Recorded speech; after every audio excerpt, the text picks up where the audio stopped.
बदलते भारत की शान।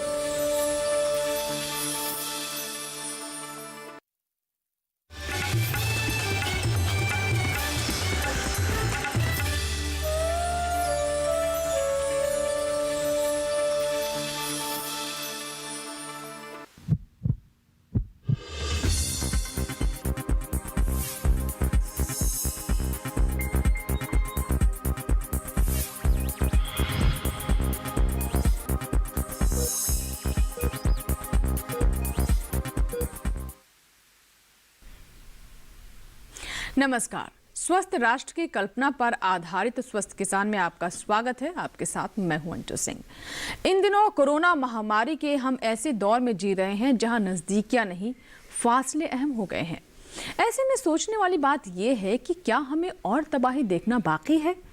फिर बात चाहे मौसम में बदलाव की ही क्यों ना हो, हम थोड़ा सा बीमार हुए नहीं कि एकदम से घबरा जाते हैं।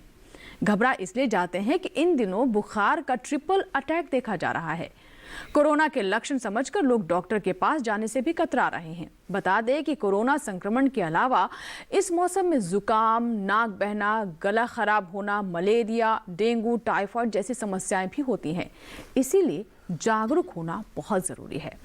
जागरूक होना इसलिए भी ज़रूरी माना जाता है क्योंकि सर्दियों के बढ़ते ही वायरस हवा में मौजूद रहकर कोरोना के संक्रमण को बढ़ा सकता है। लेकिन सबसे बड़ी बात तो ये है कि आमतौर पर सर्दियों में ज़्यादातर हम बंद कमरे में एक साथ रहते हैं। ये भी अच्छी बात नहीं है क्योंकि इससे भी कोरोना वायरस के फैलने का खतरा बढ़ सकता है। बहरहाल, अगर आप भी किसी संक्रमण से पीड़ित हैं, कोई समाधान चाहते हैं या फिर कोरोना वायरस के बारे में कुछ पूछना चाहते हैं, जानना चाहते हैं कि ये वायरस किसके लिए इमरजेंसी है, कौन कौन से प्रिकॉशंस लेने बहुत ज़रूरी है, तो आप हमें फ़ोन कीजिए। हमारे टोल फ्री नंबर है 1800-113060, दूसरा नंबर है 1800-113061। इस पर आपका कोई शुल्क नहीं लगेगा। तो विषय आज का आपको बता दें, बदलते मौसम में ट्रिपल अटैक, कैसे करें कोरोना और फ्लू में फर्क। आपकी समस्याओं के समाधान के लिए हमारे साथ स्टूडियो में मौजूद हैं देश के दो बड़े विशेषज्ञ। आप हैं डॉक्टर A.K. वार्ष्णेय, आप दिल्ली के राम मनोहर लोहिया हॉस्पिटल में मेडिसिन विभाग में प्रोफेसर हैं। आपसे हम जानने की कोशिश करेंगे कि आम वायरस और कोरोना वायरस में सामान्य लक्षण क्या हैं और इससे कैसे बचा जा सकता है। बहुत बहुत स्वागत है आपका कार्यक्रम में। और हमारे दूसरे विशेषज्ञ हैं डॉक्टर मधुर यादव। आप लेडी हार्डिंग मेडिकल कॉलेज और अस्पताल में मेडिसिन विभाग में डायरेक्टर प्रोफेसर हैं। आपसे हम समझने की कोशिश करेंगे कि ठंड के बढ़ने के साथ ही सांस से निकलने वाले भाप के जरिए भी क्या वायरस फैल सकता है। बहुत बहुत स्वागत है आपका भी कार्यक्रम में। तो बातचीत की शुरुआत करें उससे पहले आइए देखते हैं विशेष रिपोर्ट।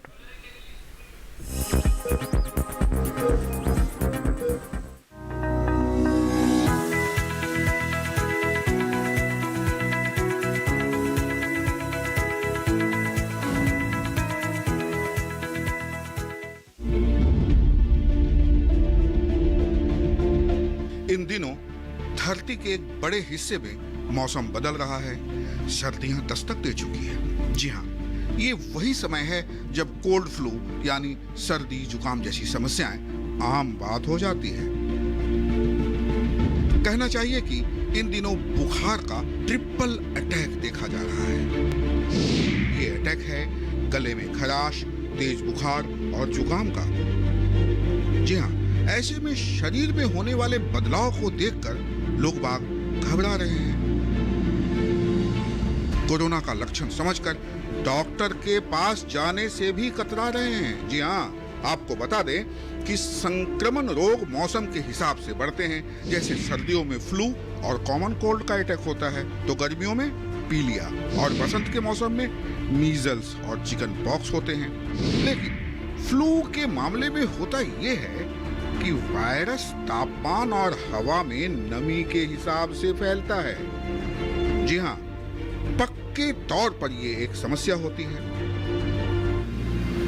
कोरोना से इसे जोड़कर देखें तो सर्दियों के बढ़ते ही जब ह्यूमिडिटी में कमी आएगी, तब ये वायरस हवा में अधिक से अधिक समय तक मौजूद रह सकता है।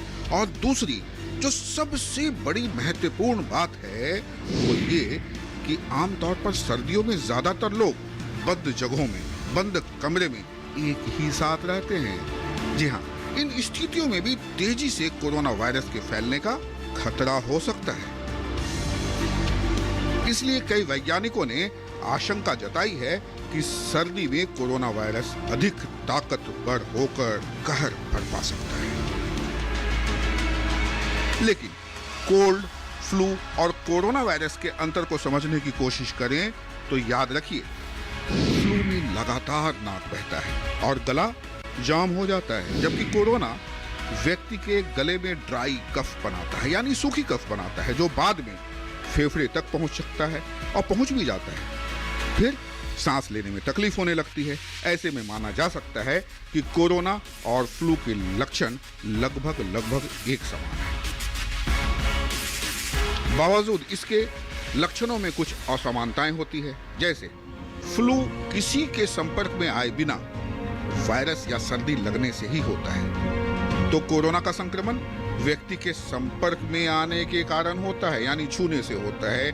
ऐसे में सबसे जरूरी बात है कि जब तक दवाई नहीं तब तक ढिलाई नहीं, क्योंकि आपकी थोड़ी सी लापरवाही आपकी खुशियों को कर सकती है धूमिल। जी हाँ, धूमिल। इसलिए प्लीज इस मौसम में ठंड से बचें, एसी से परहेज करें और हाँ, पौष्टिक आहार लें, ठंडा पेय बिल्कुल नहीं पिए। और एक बात और, सॉस, खट्टी चीजें, चाट, चटनी बिल्कुल नहीं ले तो ज्यादा बेहतर होगा, क्योंकि इससे गला खराब होने और फ्लू का खतरा बढ़ सकता है।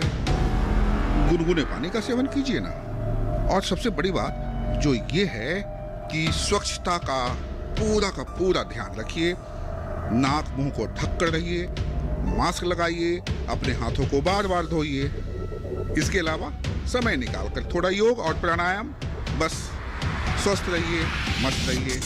राजेश मिश्र, दूरदर्शन किसान।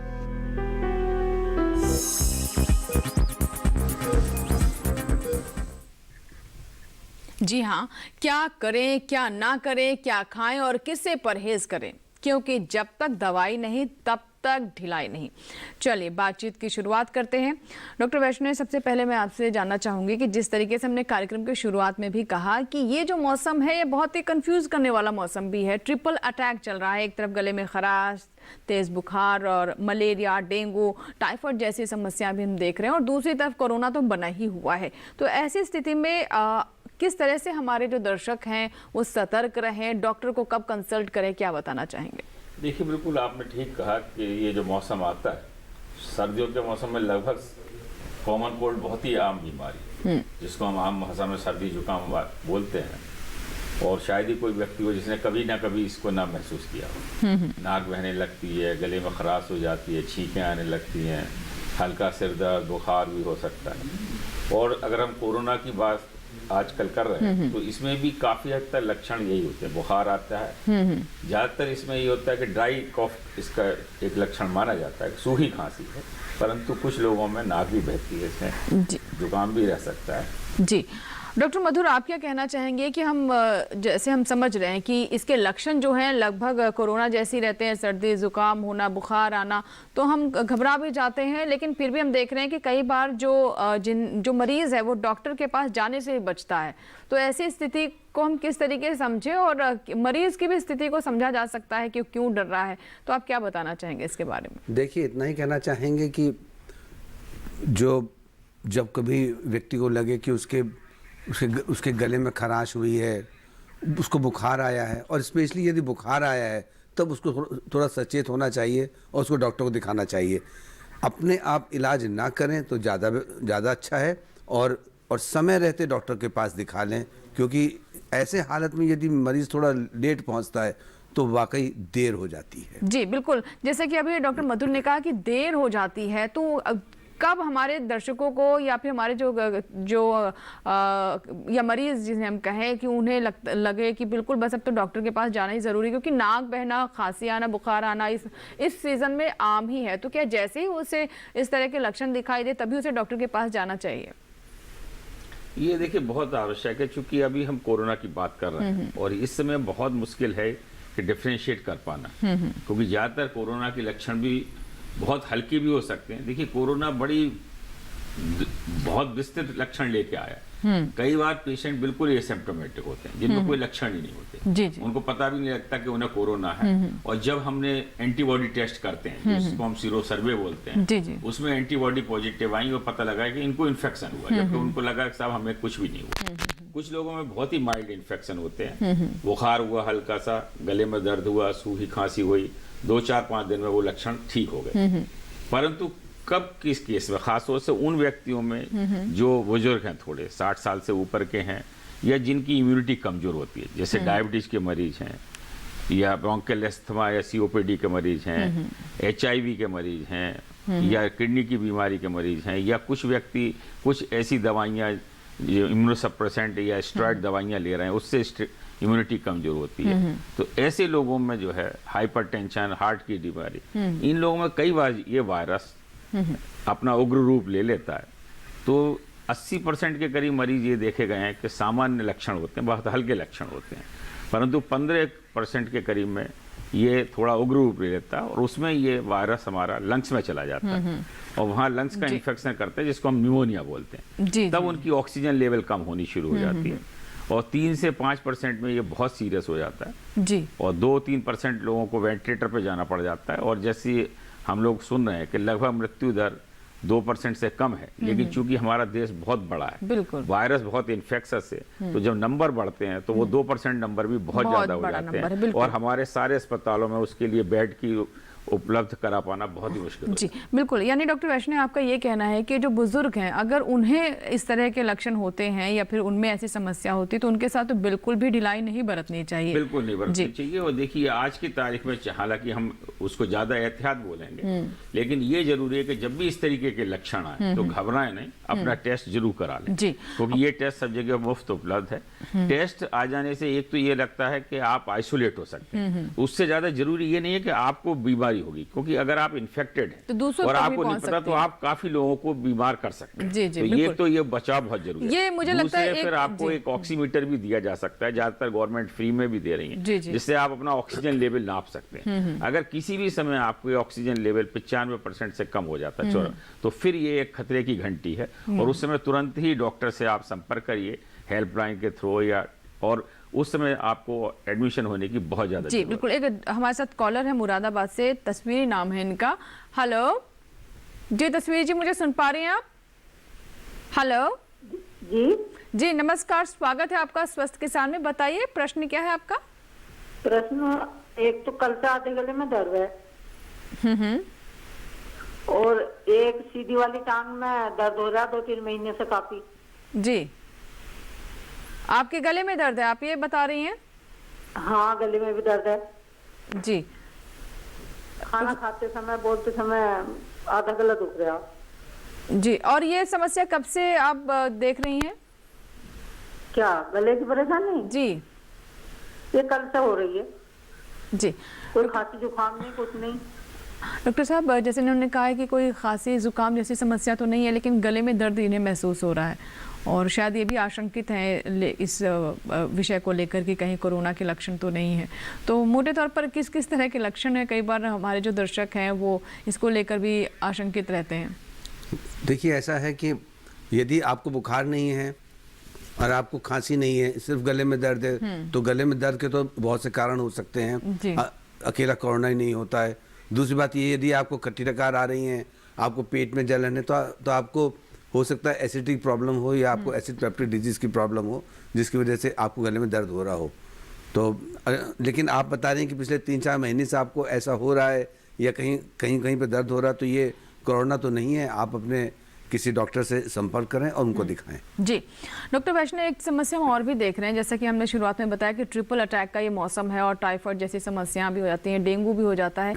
तो मान लीजिए किसी को कोरोना तो नहीं है, लेकिन टाइफाइड हो गया है, उसे डेंगू हो गया, मलेरिया हो गया, तो क्या ऐसे में उसकी जो इम्यूनिटी है वो कॉम्प्रोमाइज़ हो जाती है? क्या उसे कोरोना इन्फेक्शन होने की आशंका और बढ़ जाती है? क्योंकि हमने कई ऐसे केसेस देखे हैं जो कि होती कोई और समस्या है, लेकिन हॉस्पिटल में पहुँचने कुछ समय बाद पता चलता है कि उन्हें कोरोना हो गया। देखिए, कोरोना एक रेस्पिरेटरी वायरस है, और मुख्यतः इसके लक्षण जो है हम लोग बार बार डिस्कस कर रहे हैं, बुखार आना, गले में खराश होना, सूखी खांसी आना, या हल्का जुकाम खांसी होना है। हालांकि कुछ और लक्षण भी देखे गए, खासतौर से आज के परिप्रेक्ष्य में कुछ लोगों को जैसे स्वाद में असर आ जाता है, स्मेल उनकी हो जाती है, या उनको जो है सूंघने की शक्ति कम हो जाती है, स्वाद भी नहीं आता, ये भी एक लक्षण देखा गया है। लेकिन इसके बहुत वेरिड लक्षण है, बच्चों में खासतौर से जैसे डायरिया वगैरह, दस्त की समस्या भी देखी गई है। उधर डेंगू और मलेरिया थोड़े अलग बुखार होते हैं। जैसे मलेरिया का बुखार अगर हम कहें तो मच्छर के, ये सब मच्छर से काटने से होते हैं। डेंगू, मलेरिया, ये चिकनगुनिया, इनके मच्छर अलग अलग होते हैं। और जैसे मलेरिया में बहुत तेज बुखार आता है ज़्यादातर, और उसमें इतनी ज़्यादा ठंड लगती है कि आपको कई कंबल या रजाई लेनी पड़ती है। जबकि जो वायरल फीवर होते हैं उसमें बहुत हल्की ठंड लगती है। डेंगू भी एक वायरल फीवर है, परंतु उसमें ज़्यादातर मांसपेशियों में दर्द, जोड़ों में दर्द, आँखों की जो हमारे गड्ढे हैं इनमें जिसको हम रेट्रोवायरल पेन बोलते हैं, या कमर में बहुत तेज दर्द होता है, क्योंकि उसको हम कमर तोड़ बुखार भी कहते हैं। तो कुछ लक्षण डिफरेंट होते हैं जो जिससे हम उसको आइडेंटिफाई कर सकते हैं। और डॉक्टर के पास अगर आपको कोई परेशानी है, आप जाएं तो डॉक्टर कुछ हद तक डायग्नोज कर सकता है। और टाइफाइड के भी इनिशियल लक्षण देखिए इस तरीके के हैं, पेट में दर्द हो सकता है, उल्टी हो सकती है, आपको बुखार आ सकता है। परंतु टाइफाइड एक सीरियस बीमारी होती है, क्योंकि ये बैक्टीरियल इन्फेक्शन होता है। धीरे धीरे करके बुखार बढ़ता चला जाता है, जिसको हम स्टेप लैडर पैटर्न बोलते हैं, कि धीरे धीरे जैसे हम सीढ़ियाँ चढ़ते हैं इसी तरीके से बुखार बढ़ता चला जाता है। और बीमारी में मरीज सीरियस हो जाता है अगर समय पे उसका उपचार ना हो। तो ये लक्षण देखिए कुछ मिलते जुलते कई बार होते हैं। अगर आप अपने पास डॉक्टर के पास जाएंगे तो वो अपने ज्ञान के द्वारा ये काफी हद तक डिफरेंशिएट कर सकता है, और फिर कुछ आवश्यक ब्लड टेस्ट करके ये निदान कर सकता है कि ये कौन सा बुखार है। जी, एक दर्शक हैं जिन्होंने हमें बिहार से कॉल किया है, अजय जी है फोन लाइन पर। अजय जी, स्वागत है आपका स्वस्थ किसान में। बताइए प्रश्न क्या है आपका। अजय जी, मुझे सुन पा रहे हैं आप? हाँ जी, सुन पा रहे हैं, बोलिए। बताइए सवाल क्या है आपका। जी, मेरा सवाल ये है कि एक कोरोना और फ्लू में अंतर कैसे किया जाएगा। हम लोग ग्रामीण हैं और गांव में यहाँ बड़ा प्रॉब्लम हो जाता है। जी अजय जी, आपका प्रश्न बहुत वाजिब है, बहुत सही भी है, और हम आज इसी विषय पर ही चर्चा कर रहे हैं। अच्छी बात यह है कि आप जागरूक हैं, इतना इसके बारे में जानना चाहते हैं। डॉक्टर साहब क्या बताना चाहेंगे। देखिए, मुख्यतः मैंने बताया कि कई बार मुश्किल हो जाता है, परंतु ज्यादातर जब फ्लू की बात करते हैं तो उसमें नाक बहना और छींकें आना ये काफी प्रमुख कारण होता है। और कोरोना में मोस्टली जो है आपको बुखार या सूखी खांसी होती है, जो बाद में आपको सांस लेने में भी तकलीफ हो सकती है। ज्यादातर फ्लू बहुत माइल्ड वायरस होता है जी। और 5-7 दिन में लोग अपने आप ही ठीक हो जाते हैं। और यूजुअली बुखार बहुत तेज नहीं होता, उसमें हल्का शरीर में दर्द हो सकता है, बुखार बहुत तेज नहीं होता। परंतु कोरोना में कई बार बुखार तेज भी हो सकता है, परंतु फिर भी पूरी तरीके से डिफ्रेंशिएट कर पाना, और खासतौर से आज के परिप्रेक्ष्य में, तो अगर किसी भी तरीके का डाउट हो तो जरूर अपने डॉक्टर से मिलें, और वो आवश्यक टेस्ट करके बता सकता है कि ये कौन सा वायरस है। जी डॉक्टर मधुर, जैसे कि आज के परिप्रेक्ष्य की हम बात कर रहे हैं, तस्वीर इसलिए ज़्यादा बदल गई है कि सर्दी जुकाम बहुत ज़्यादा परेशान करने लगता है, आशंकाएं क्योंकि उसके साथ बढ़ जाते हैं कोरोना की। तो इस मौसम में किस किस तरह के वायरस और रहते हैं और उनसे किस किस तरह की समस्याएं हो सकती हैं। और जैसे हम देख रहे हैं कि आपने बताया, हमें डॉक्टर वैष्णव ने बताया कि जो डॉक्टर है वो अपने विवेक से समझ लेता है कि क्या फ़र्क है, लेकिन फिर भी उसके बावजूद भी जो अलग अलग वायरसेस हैं उनके ट्रेट्स क्या रहते हैं, अगर हम समझने की कोशिश करें। देखिए, ऐसा है कि जब भी सर्दी आती है तो थोड़ा सा मौसम में जब ठंडक आती है तो वायरसेस जो कि ऑलरेडी होते हैं वो अब ज़्यादा उनकी गंभीरता हो जाती है। ख़ास तरीके से जब ये मौसम ख़राब होता है और पोल्यूशन होता है तो जो स्मॉग होता है उसमें ये जो वायरसेस और बैक्टीरिया होते हैं ये सब तैरते रहते हैं। तो सुबह सुबह जब लोग मॉर्निंग वॉक में जाते हैं तो आंखों में जलन होना, खराश होना, ये सब चीज़ें तो उस स्मॉग से होती हैं जो कि प्रेजेंट होता है। लेकिन जैसे डॉक्टर वैष्णव साहब ने बताया कि बहुत ज़्यादा छींक आना, आंखें लाल हो जाना और गला भी खराब हो जाना, ये सब तो सामान्य फ्लू के लक्षण हैं। और बच्चों में तो खैर रेस्पिरेटरी सिंसिटिव वायरस होता है, और एडल्ट्स में इन्फ्लुएंजा इस मौसम में बहुत कॉमन होता है। जी, एक कॉलर हैं जिन्होंने हमें कॉल किया है कर्नाटक से, हमारे साथ गणेश जी हैं फोन लाइन पर। आइए उनसे हम बात कर लेते हैं। और कुछ देख रही हूँ मेल्स भी आई हैं, मेल्स पर भी हम चर्चा करेंगे, लेकिन पहले हम ये कॉल ले लेते हैं। जी गणेश जी, स्वागत है स्वस्थ किसान में, बताइए सवाल क्या है आपका। मैडम जी, मेरा मॉम क्या है, किसान है जी। जी। उन्होंने क्या है, खेती में थोड़ा बहुत काम करोगे तो थक जाते हैं, जल्दी थक जाते हैं, हाथ पैर का बहुत समस्या है और बोलते हैं रात में नींद नहीं आती जी। मुझे लगता है ये तो बदन दर्द। उसके लिए क्या उपाय हो सकता है? जी जी, जैसे गणेश जी आप बता रहे हैं कि खेतों में काम करने से आपको बदन दर्द होता है, ये कहना चाह रहे हैं आप? क्या जी? हाँ जी, हेलो। खेत में काम करते हैं तो खेत में काम करते हैं। हाँ, उसकी वजह से उनको बोलते हैं मेरे को थोड़ा बहुत काम करेंगे तो थक जाते हैं। अच्छा, आपकी माता जी को ये समस्या होती है?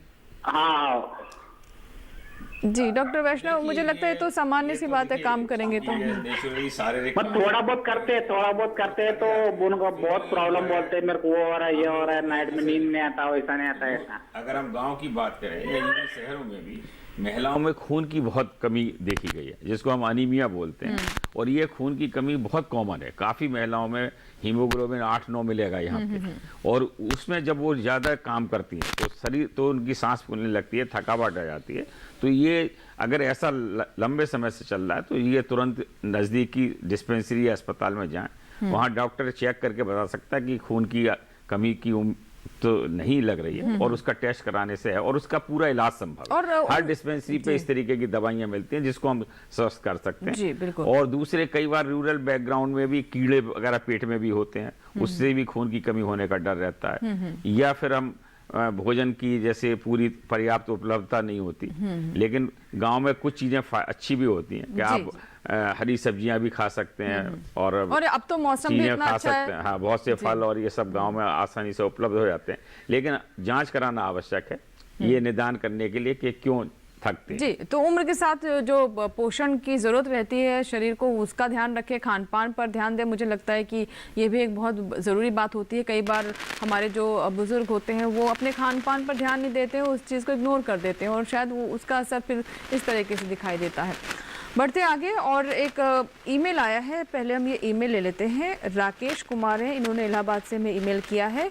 इनका कहना है कि गौमूत्र पीने, अदरक, काली मिर्च, लहसुन, गर्म पानी आदि का इस्तेमाल करने से कोरोना वायरस क्या मर जाएगा? ये ऐसा सुन रहे हैं आजकल, तो इसके बारे में आप क्या कहेंगे? ये सब भ्रांतियां हैं और जब तक हमारे पास ठोस सबूत ना हो मैं तो आपको सलाह दूंगा कि ये चीज़ें प्रैक्टिस ना करें।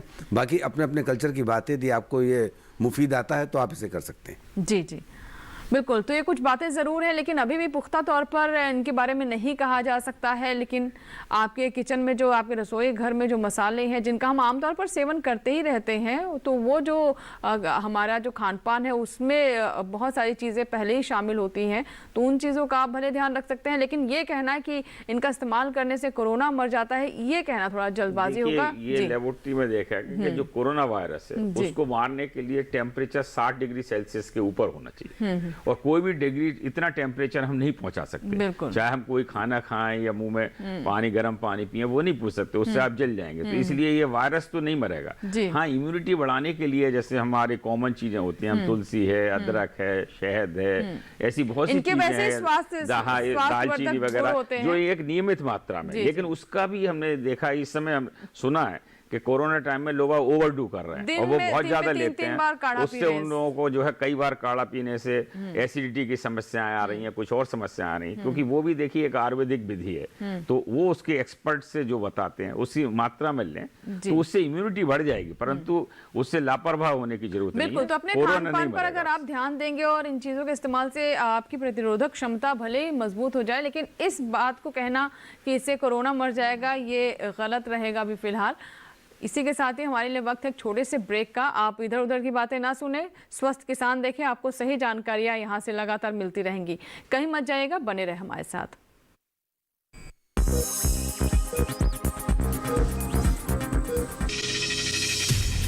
आपकी जीवन शैली और जीने के अंदाज को टटोलता कार्यक्रम, जहां हर दर्द के हमदर्द होते हैं हम और पूछते हैं आपसे, कैसे हैं आप? कैसे हैं आप? कैसे हैं आप? जीवन को एक नए अंदाज से जोड़ता एक ज्ञानवर्धक कार्यक्रम, कैसे हैं आप? रविवार सुबह 10:05 पर। ये कामयाबी है अन्नदाता की। ये कहानी है खेत और खलिहानों की। कैसे करें अपने पशुओं की देखभाल, जानिए गांव-गांव के किसानों का हाल। देखिए गांव किसान, सोमवार से शुक्रवार दोपहर 12 बजे सिर्फ डीडी किसान पर।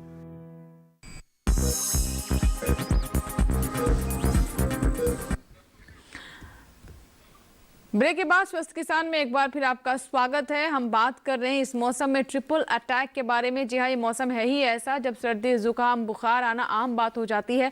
ऐसे में हमारे मन में कई तरह के डर घर कर जाते हैं कि कहीं ये कोरोना तो नहीं है। इसीलिए आज हम ये कार्यक्रम आपके सामने लेकर आए हैं और हमारे विशेषज्ञ आपको समझा रहे हैं कि इस मौसम में कौन कौन सी विशेष बातें हैं जिसका ध्यान रखना ज़रूरी है। और अगर आप अपने आप में इस तरह के लक्षण महसूस कर रहे हैं, उन्हें ऑब्जर्व कर रहे हैं, तो कौन से प्रिकॉशंस लेना ज़रूरी है।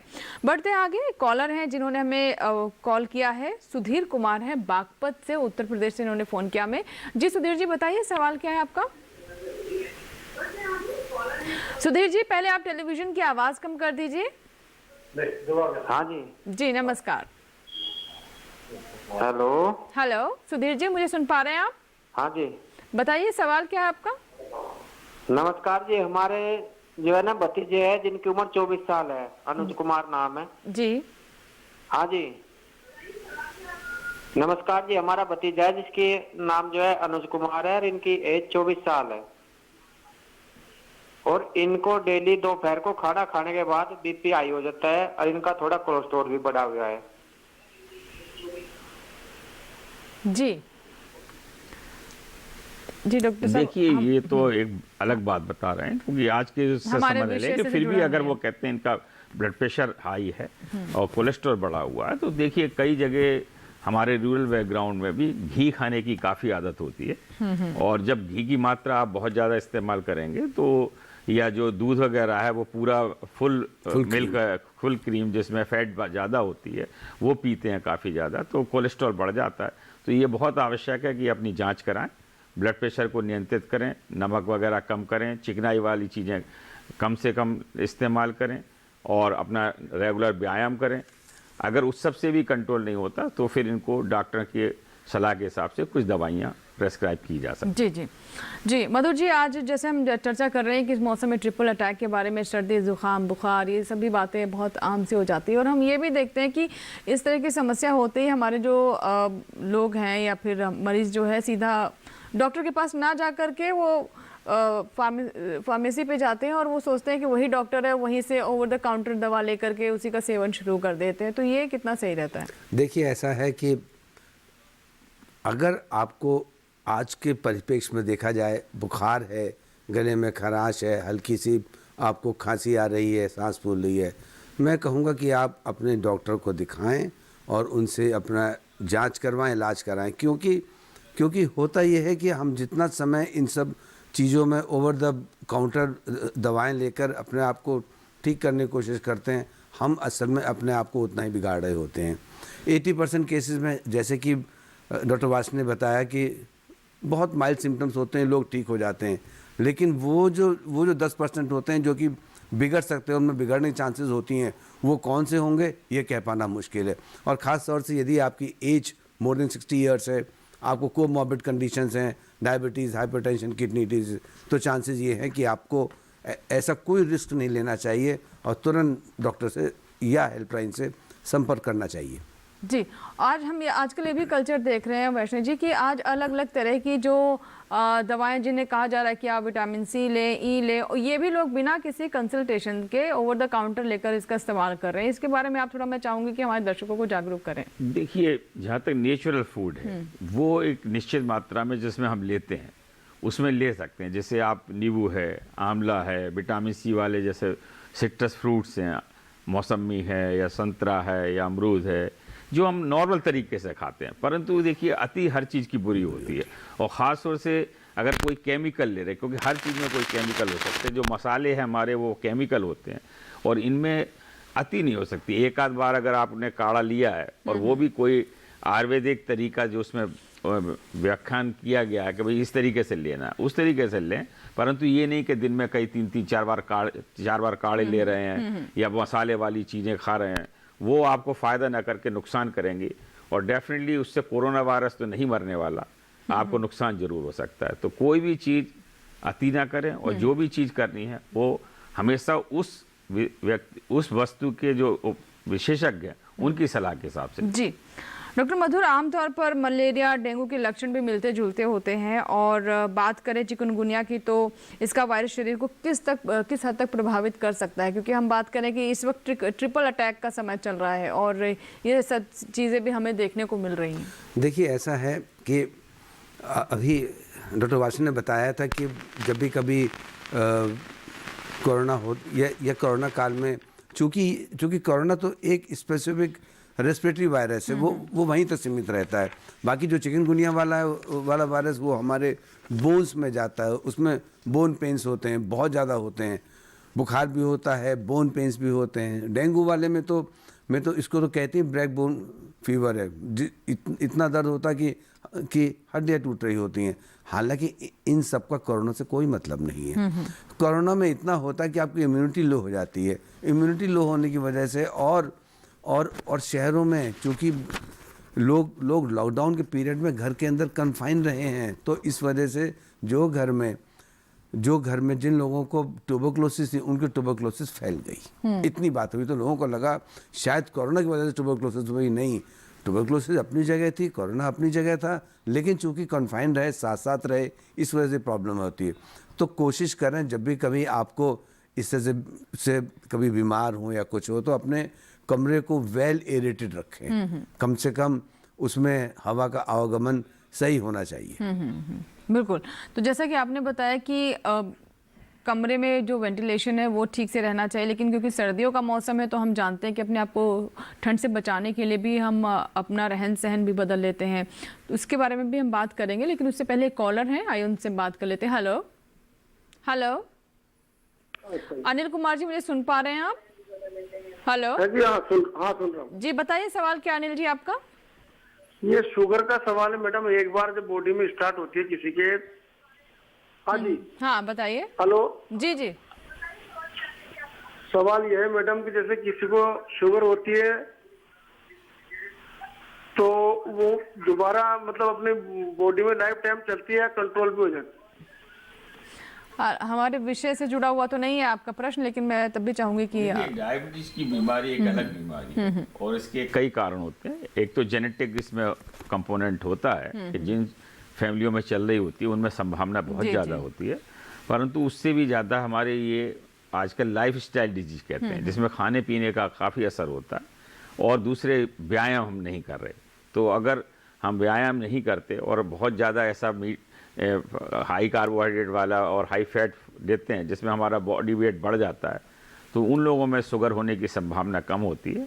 शुरू में अगर आप इसको डॉक्टर से सलाह लें, अपने वजन को नियंत्रित रखें, अपने खाने पीने के तरीके को बदलें और रेगुलर व्यायाम करें, कम से कम आधा घंटे डेली व्यायाम करें, तो कुछ हद तक इसको हम कंट्रोल कर सकते हैं बीमारी को। जी, लेकिन हम ये भी देखते हैं कि जैसे इन्होंने पूछा कि क्या इसे खत्म किया जा सकता है, तो ये देखिए खत्म करना मुश्किल होता है। हाँ कि शुरू में इसको अगर हम कंट्रोल करें तो कुछ लंबे समय तक हम बिना दवाइयों के रह सकते हैं, परंतु फिर भी पूरी तरीके से ये बीमारी खत्म हो जाए ऐसा शायद संभव ना हो। जी डॉक्टर मधुर, जैसा कि अभी हम चर्चा कर रहे थे, आपने कहा कि एक ही जगह पर बहुत सारे लोग जब रहते हैं और वेंटिलेशन नहीं रहता है तो कोरोना के और या फिर इस तरह के वायरसेस के फैलने की आशंका और बढ़ जाती है।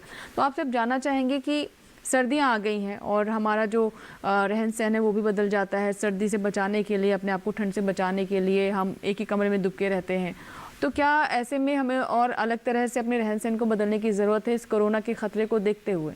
देखिए देखा गया है कि यदि आप एक कमरे में रहते हैं लेकिन फिर भी यदि आप वेंटिलेशन मेंटेन रखते हैं तो चांसेस ये होता है कि आप उस इन्फेक्शन से काफ़ी हद तक बच सकते हैं। लेकिन यदि आप कमरे को टोटली हर्स में बंद रखते हैं और उसमें वेंटिलेशन के कोई गुंजाइश नहीं होती है तो फिर धीरे धीरे चांसेस ये होते हैं कि आपको इन्फेक्शन होने के चांसेस ज़्यादा रहते हैं। जी। देखिए, इसमें ये सबसे बड़ा है कि अगर आप सभी व्यक्ति स्वस्थ हैं तो शायद एक कमरे में रह रहे हैं तो उतनी परेशानी नहीं, लेकिन अगर एक व्यक्ति अस्वस्थ हो गया, उसको खांसी हो रही है, बुखार हो रहा है, जुकाम हो रहा है, तो वो उसको आइसोलेट कर दें, उसको दूसरे कमरे में, क्योंकि जब वो खांसता है, छींकता है, तो उससे वायरस हमारे शरीर से जो ड्रॉपलेट्स होते हैं उसमें वायरस होता है।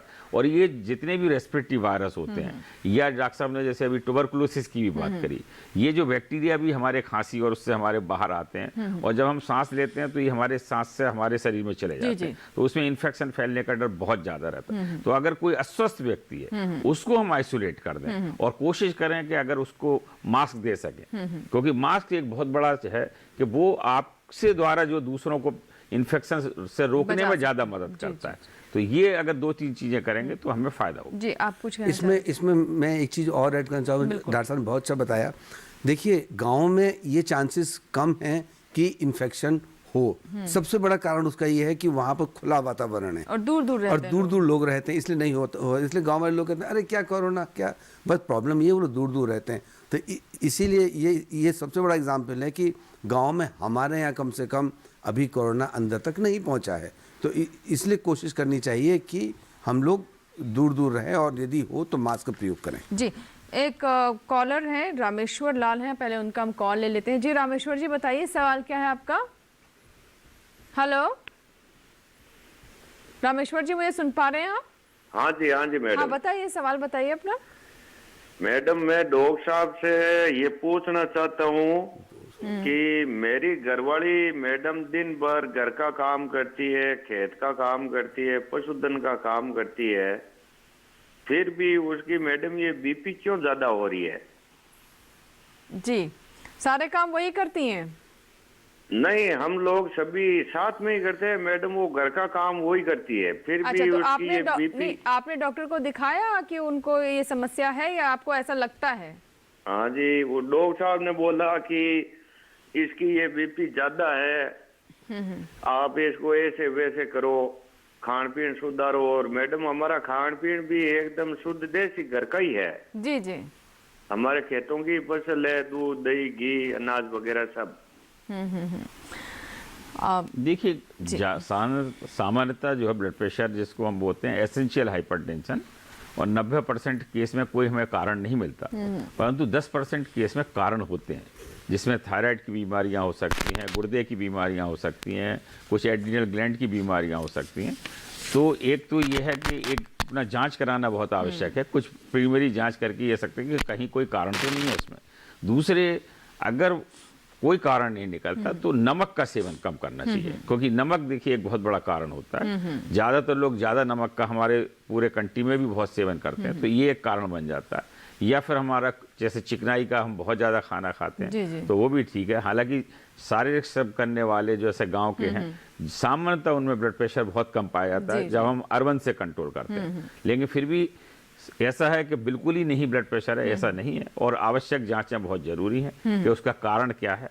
और अगर कोई कारण नहीं मिलता, जिसमें 90% में नहीं भी मिलता, तो आवश्यक दवाएं लेना बहुत जरूरी है, और डॉक्टर की सलाह के हिसाब से अपना उचित इलाज कराएं। क्योंकि अगर ब्लड प्रेशर रहता है और वो अनकंट्रोल रहता है, तो उससे हमारे सारे शरीर पे दुष्प्रभाव पड़ते हैं। हमारे हार्ट पे प्रभाव पड़ता है, किडनी पे प्रभाव पड़ता है, ब्रेन पे प्रभाव पड़ता है, और ये बहुत खतरनाक हो सकता है। जी, राहुल झा हैं एक दर्शक जिन्होंने हमें ईमेल किया है, तो इनका ईमेल ले लेते हैं।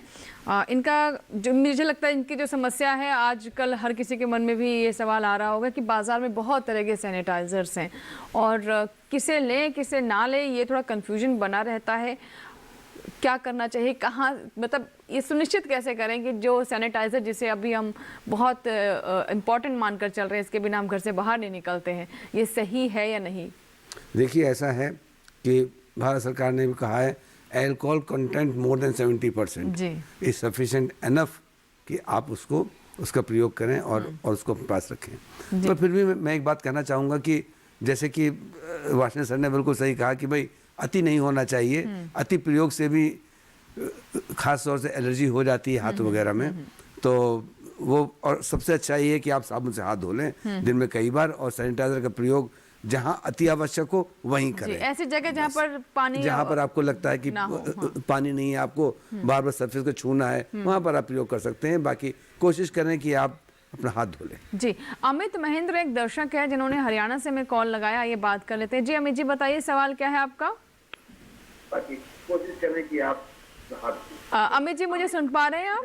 जिन्होंने हरियाणा से हमें कॉल लगाया, ये बात कर लेते हैं। जी अमित जी बताइए, सवाल क्या है आपका? हमारे पूरे परिवार को क्वारंटीन हो गया था, नहीं पॉजिटिव हो गया था कोरोना।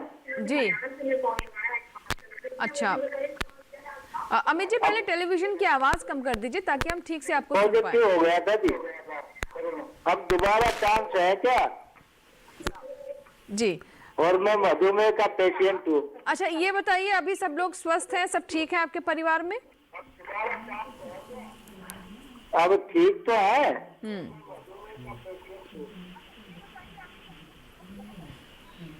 हाँ जी, चलिए ये अच्छी बात है, आप सब स्वस्थ हैं, सब ठीक हैं।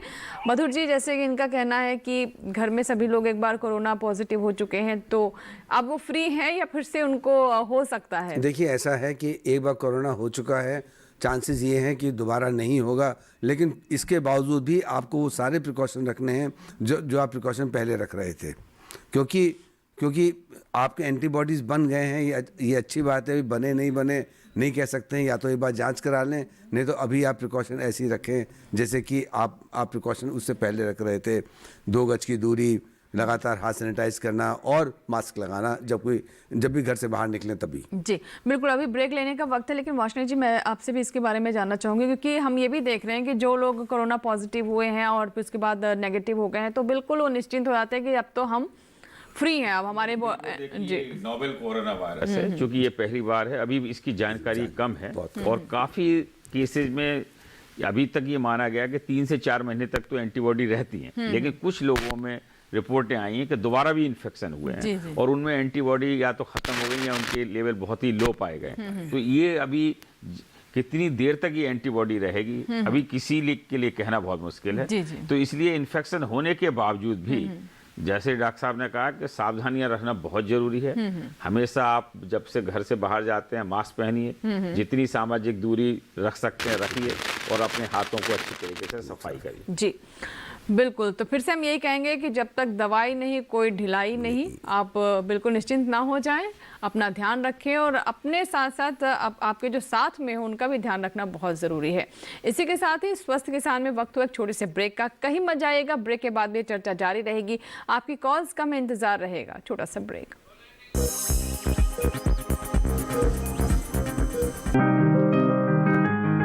बीमारियों से कैसे बचेगी फसल? मवेशियों की मुश्किलों का क्या है हल? कहां से लाएं बीज, कितनी लगेगी खाद? किसानों के हर फोन का विशेषज्ञ देंगे जवाब। देखिए हेलो किसान लाइव सोमवार से शुक्रवार शाम 6 बजे।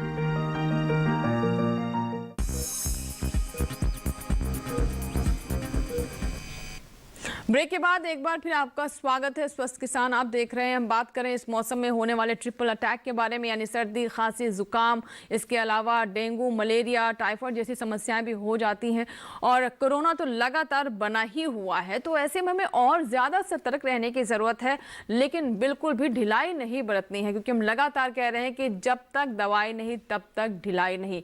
अगर आप में किसी भी तरह के लक्षण दिखाई देते हैं तो इसे इग्नोर ना करें, डॉक्टर के पास जाएं और अगर वो टेस्ट कराने के लिए कहते हैं तो ज़रूर कराएं। टेस्ट होने से आप पॉजिटिव नहीं आ जाएंगे, बल्कि अगर आप पॉजिटिव होंगे तभी वो टेस्ट में पॉजिटिव दिखाएगा।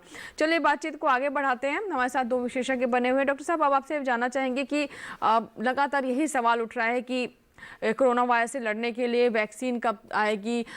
जब तक वैक्सीन नहीं आती तब तक हम इससे अपने आप को कैसे और बचा सकते हैं? मतलब खान पान में तो हम देख रहे हैं बहुत जोर दे रहे हैं, लेकिन मास्क पहनने की बारी आती है तो कहीं ना कहीं कोताही हो जाती है। देखिए बिल्कुल आपने कहा कि वैक्सीन पे सारे विश्व में काफ़ी काम हो रहा है और हमारे देश में भी जो है कम से कम 3 ऐसे पोटेंशियल वैक्सीन कैंडिडेट है जिस पे फेज 3 ट्रायल्स चल रही हैं और उसमें उम्मीद भी है कि कुछ वैक्सीन हमें आ सकती है। एटलीस्ट सभी एक वैक्सीन है जिसमें 60% के करीब उसकी इफेक्टिविटी बताई गई है। 1-2 कंपनियों ने अपनी वैक्सीन को 90 से 95% भी इफेक्टिव बताया, परंतु फिर भी जब तक ये वैक्सीन नहीं आ पाती, क्योंकि देखिए वैक्सीन डेवलपमेंट बहुत पेचीदा कार्य होता है। जी। इसमें दोनों चीज़ें होती हैं। सबसे पहले तो ये है कि उसकी सेफ्टी बहुत ज़रूरी है। अगर हम जो वैक्सीन दे रहे हैं उससे कम फ़ायदा ना हो तो नुकसान ना हो किसी तरीके का। और दूसरे फिर उसकी एफिकेसी कि वो कितनी, और वैक्सीन में भी अभी चूंकि ये देखिए नया वैक्सीन डेवलप हो रहा है जी। उनमें भी अभी जो स्टडी हुई है वो शॉर्ट टर्म हुई है, 2-3 महीने की स्टडी हुई है। ये वैक्सीन भी आपको लॉन्ग टर्म एंटीबॉडी बना के देंगी या नहीं देंगी या कितनी देर रहेंगी, वो भी एक अभी क्वेश्चन मार्क है। जी, जी। तो इसलिए अभी बचाव बहुत जरूरी है। और हम सारी जगह बार बार वही चीज कहते हैं कि चूंकि ये वायरस ड्रॉपलेट इन्फेक्शन से फैलता है, एक व्यक्ति से दूसरे व्यक्ति में जब हम खांसते हैं, छींकते हैं, हंसते हैं, बहुत तेज बोलते हैं, तो हमारे मुंह से जो छोटी छोटी बूंदें निकलती हैं उसको हम ड्रॉपलेट्स बोलते हैं। इसमें वायरस होता है। अगर हमने मास्क नहीं लगाया हुआ है और दूसरे व्यक्ति ने भी मास्क नहीं लगाया तो इसके फैलने की संभावना, और वो 3 फीट की दूरी से कम है, तो लगभग 100% होती है। परंतु अगर दोनों व्यक्ति मास्क लगाते हैं और वो दूरी रखते हैं 6 फीट, तो ये संभावना घट के 1% से भी कम हो जाती है। तो ये बहुत आवश्यक है कि हम सब लोग जब भी बाहर किसी अनजान व्यक्ति से मिलें और हमें लगता है, क्योंकि हमें नहीं पता कि वो इन्फेक्टेड हो सकता है, मास्क लगाएं हमेशा, जितनी पॉसिबल दूरी हो सकती है। अपने वर्क प्लेस पे भी, जैसे हम लोग आपस में काम कर रहे हैं, वहां पे भी अगर कोशिश करें कि 3 से 6 फीट की दूरी रखें। और जब भी हम कोई गंदी वस्तु छू रहे हैं या हमें डर लग रहा है कि हमारे हाथ गंदे हो सकते हैं, तो अच्छी तरीके से साबुन और पानी से हाथ धोएं और सैनिटाइजर का प्रयोग बहुत ही मजबूरी में करें। क्योंकि इससे काफी एलर्जी होती है। दुर्भाग्यवश हमारे देश में कई बार उसमें मिथाइल अल्कोहल डाल देते हैं, जो कि बहुत डेंजरस हो सकता है, क्योंकि इथाइल अल्कोहल वाले सैनिटाइजर तो ठीक है, पर मिथाइल अल्कोहल वाले सैनिटाइजर बहुत ज्यादा एलर्जी कर सकते हैं। तो डॉक्टर साहब, जैसे आप बता रहे हैं, तो फिर मतलब जो भी सैनिटाइजर लेते हैं उसका डिस्क्रिप्शन भी अगर पढ़ लें तो मेरे ख्याल से बेहतर रहेगा। जी। और एक कॉलर आइए, बात कर लेते हैं। हेलो हेलो जी, नमस्कार, बताइए सवाल क्या है आपका? मेरी समस्या है जी, एक तो मेरी नाक बंद हो जाती है जी। नहीं, आजकल ये समस्या हो रही है आपको या सर्दियों में होती है? जी, तो जब सोता हूँ जी रात को, सुबह तो नाक बंद हो जाती है, खांसी हो जाती है और कफ आता है गले में। और दूध पी लेता हूँ, मुझे तली परोठा खा लेता हूँ, कुछ भी तले सुधा खा लेता हूँ, मुझे समस्या पैदा हो जाती है। सर्दी जुकाम हो जाता है डॉक्टर साहब, इन्हें गला खराब हो जाता है जी। तो मतलब इस मौसम में सर्दी जुकाम तो होता है, परंतु एक तो ये जरूरी है कि अगर उनको लगातार नाक बंद होती है तो एक तो ये एक अच्छे ईएनटी विशेषज्ञ को जरूर एक बार दिखा लें, क्योंकि उसे नाक की कोई समस्या तो नहीं है जी। हाँ, किसी तरीके से कई बार हमारे सेप्टल की प्रॉब्लम, नाक के सेप्टम की प्रॉब्लम होती है या उसमें साइनसेस वगैरह की प्रॉब्लम होती है। दूसरे धूम्रपान वगैरह ना करें, क्योंकि कई बार हम लोगों ने देखा है कि गांव में भी जो है बीड़ी वगैरह का प्रचलन बहुत होता है, शहर में भी धूम्रपान, तो जो लोग धूम्रपान करते हैं उनमें हमेशा इस तरीके की शिकायतें, गले में खराश, छींकें आना या इस तरीके की समस्या रहती है जी। तो एक तो धूम्रपान बिल्कुल ना करें और लगातार एक बार चेक जरूर कराना जरूरी है अपनी नाक को और गले को कि वहाँ पे कोई समस्या तो नहीं है। जी। डॉक्टर साहब, अब बच्चों की बात कर लेते हैं कि कोरोना में आपने बताया शुरुआत में कि जो बुजुर्ग हैं उनमें अगर किसी तरह के भी लक्षण ऐसे दिखाई देते हैं, बुखार होना और जिन्हें हम सिम्टम्स कह रहे हैं कोरोना के, तो बिल्कुल उसको हल्के में नहीं लेना चाहिए। बच्चों के बारे में आप क्या बताना चाहेंगे? क्योंकि हम ये भी जानते हैं कि थोड़ा जो छोटे बच्चे होते हैं उन्हें समझा पाना थोड़ा मुश्किल होता है कि हर वक्त मास्क पहने, हाथ सैनिटाइज करें या फिर हाथ धोएं। तो इनके बच्चों में किस तरीके से हम सावधानी बरत सकते हैं या फिर लक्षण उनमें किस तरह के दिखने को मिल सकते हैं? देखिए, ऐसा है कि ये जो वायरस है ये बेसिकली एडल्ट्स को ज़्यादा इन्वॉल्व करता है। बच्चों में होता है, लेकिन बच्चों में इसकी तीव्रता भी कम होती है और बच्चों में इसके साइन सिम्टम्स भी कम होते हैं। लेकिन बच्चों में सबसे बड़ी बात ये होती है कि ये इस वायरस के कैरियर होते हैं और बच्चों में ये वायरस की मात्रा एज कम्पेयर टू एडल्ट्स ज़्यादा होती है। तो बच्चे पोटेंशियल स्प्रेडर होते हैं, कैरियर होते हैं। और हमेशा बच्चों को जो घर में हमारे बुजुर्ग होते हैं उनसे दूर रखना चाहिए। बच्चे तो एसिम्प्टोमेटिक हैं, लेकिन वे अपने बुजुर्गों को इस बीमारी, इस वायरस को आसानी से ट्रांसमिट कर देते हैं। तो बच्चों में तो ये सच कम इन्वॉल्व करते हैं, लेकिन हाँ, जो एडल्ट्स होते हैं और जो बुजुर्ग होते हैं, एजेड होते हैं, उनको ये ज़्यादा प्रॉब्लम दे सकते हैं। जी। एक ईमेल है, आइए ले लेते हैं हम ईमेल। बहुत सारे दर्शक हमें मेल के जरिए भी संपर्क करते हैं और ऐसे एक दर्शक है विमल शर्मा, कानपुर से इनका ईमेल आया है। इनका कहना है कि मुझे टाइफाइड हुआ था, बुखार अब भी जारी है, तो क्या इन्हें कोरोना टेस्ट कराना चाहिए? क्या देखिए, आज की परिस्थिति में अगर बुखार टाइफाइड हुआ तो सबसे पहले तो ये देखें कि उसका पूरी तरीके से उपचार हो गया है नहीं हो गया। लेकिन कोई भी बुखार है, चाहे वो आपको टाइफाइड हुआ हो या आप स्वस्थ हो गए हो, कोरोना का इन्फेक्शन तो किसी को भी कभी भी हो सकता है। हाँ, क्योंकि कोरोना एक अलग बीमारी है और वो आप चाहे वो स्वस्थ व्यक्ति हो या आपको पहले कोई बीमारी, और अगर आपको पहले बीमारी हो गई है तो डेफिनेटली आपकी इम्यूनिटी कम होने की संभावना है। और ऐसे में अगर आप ऐसे किसी कोरोना वाले मरीज के संपर्क में आए हैं तो आपको डेफिनेटली कोरोना हो सकता है। और लगातार अगर कोरोना जैसे लक्षण है तो फिर उसकी जांच कराना भी आवश्यक है। जी बिल्कुल, तो ये सलाह है, आप थोड़ा सा ध्यान रखें अपना। और अगर अभी टाइफाइड का पूरी तरीके से इलाज नहीं हुआ है या फिर कुछ ऐसे लक्षण आप अपने आप में देख रहे हैं जिससे आप आइडेंटिफाई कर रहे हैं कि कोरोना हो सकता है, तो बेहतर है कि आप टेस्ट करा लें, आप भी निश्चिंत हो जाएंगे। और साथ ही आपके जो लोग हैं उनके लिए भी अगर किसी तरह का ख़तरा है तो उस पर भी आप फैसला कर पाएंगे कि आपको आइसोलेट होना है या नहीं होना है। अगर आपको कोरोना नहीं है तो फिर तो कोई चिंता की बात है ही नहीं। डॉक्टर मधुर, अब मैं आपसे जानना चाहूँगी कि जैसा हम इस बात को भी लेकर के भी काफ़ी निश्चिंत हो रहे हैं कि हमारे देश में कोरोना का कहर उस तरह से नहीं है, मृत्यु दर हमारे यहाँ की कम है और हम शायद हमारी इम्यूनिटी बेहतर, मतलब इस तरह की बातें हम सुन रहे हैं और हम ज़्यादा सक्षम हैं कोरोना से लड़ने में। इसके बारे में थोड़ा सा आप हमारे दर्शकों को जागरूक करें, भारतीय ज़्यादा सक्षम है? देखिए, ऐसा है कि जब कोरोना शुरू में आया था तो उस समय तो किसी को कुछ आइडिया नहीं था, लेकिन जब वो लॉकडाउन हुआ उससे कुछ फ़ायदा हुआ। हम पीपी किट नहीं बना पाए थे, हमारे पास कुछ भी नहीं था, हम लोग बिल्कुल जीरो पे थे। हम लोग कम से कम इस स्तर पे आ गए कि आज हम इसको बाहर भी भेज रहे हैं। दूसरा क्या हुआ कि लॉकडाउन के दौरान हमने अपने आप को तैयार किया कि हम कैसे इस बीमारी से आगे लड़ेंगे। हमने अपनी ट्रेनिंग अच्छी करी, हमने वेंटिलेटर प्रोक्योर किए, आईसीयू बेड्स बढ़ाए, वैसे बेड्स बढ़ाए, जगह जगह जागरूकता प्रोग्राम किया। इसमें मीडिया ने बहुत हेल्प किया और इसके साथ ही हम लोगों ने अपने आप को तैयार किया। अब आता है कोरोना का असली जो रूप था, वो ये हुआ कि जब कोरोना आया तो लॉकडाउन के दौरान हमने थोड़ी सी ईमानदारी नहीं बरती, जिसकी वजह से जगह जगह पर आइसोलेटेड पॉकेट से और जगह थी जहाँ पर कोरोना फैलता चला गया। हाँ, जब तक लोगों में जागरूकता आई, लोगों में समझ आई, तो धीरे धीरे इस बीमारी की रोकथाम की गई। सबसे बड़ी बात क्या हुई कि हमारी टेस्टिंग बढ़ गई। जब हमारी टेस्टिंग बढ़ी तो हम लोगों को मालूम चला कि हम लोगों को पेशेंट को आइसोलेट भी करना है, क्वारंटाइन करना है।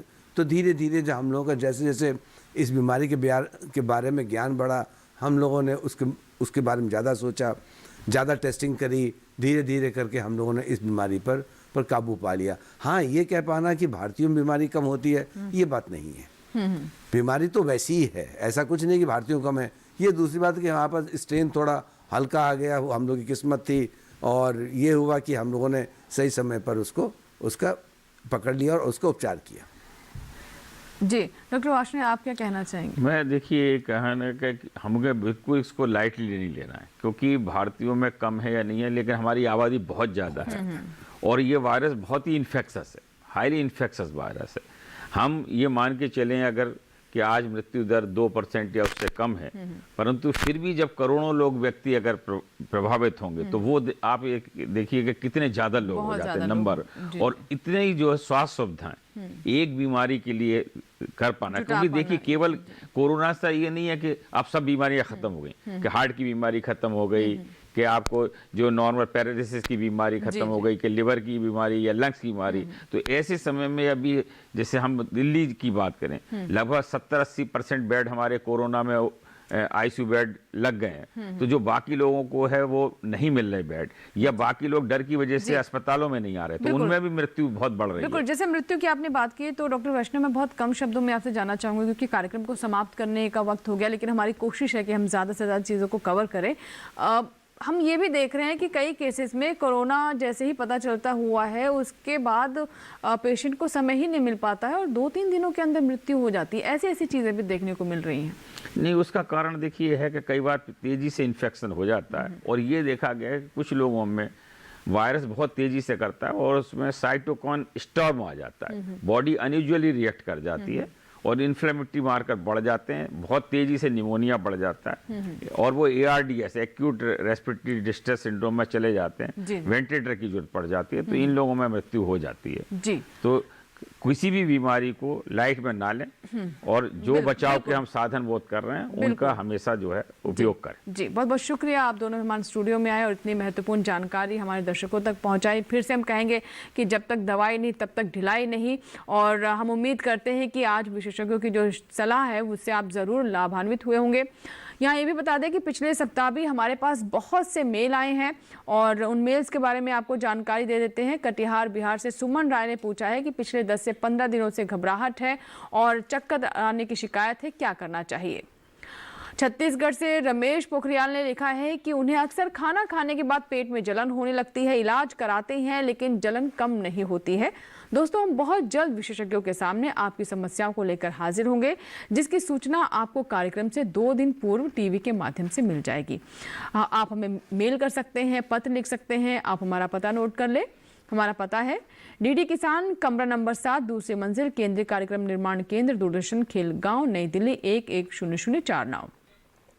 और अगर आप चाहें तो मैं ईमेल भी कर सकते हैं। हमारा ईमेल ID नोट कर ले, swasthkisan@gmail.com। तो आज के लिए फिलहाल इतना ही। हमें इजाज़त दीजिए। भीड़ भाड़ वाली जगह पर जाने से बचिए और अपना ख्याल रखें। जो सावधानियां हमने कार्यक्रम के दौरान बताई हैं उन्हें बिल्कुल ना भूलें। और जाते जाते एक बार फिर से वही बात दोहराएंगे कि जब तक दवाई नहीं तब तक कोई ढिलाई नहीं। मास्क पहनकर रखिए, दूरी बनाकर रखिए और दूरदर्शन किसान देखते रहें। नमस्कार।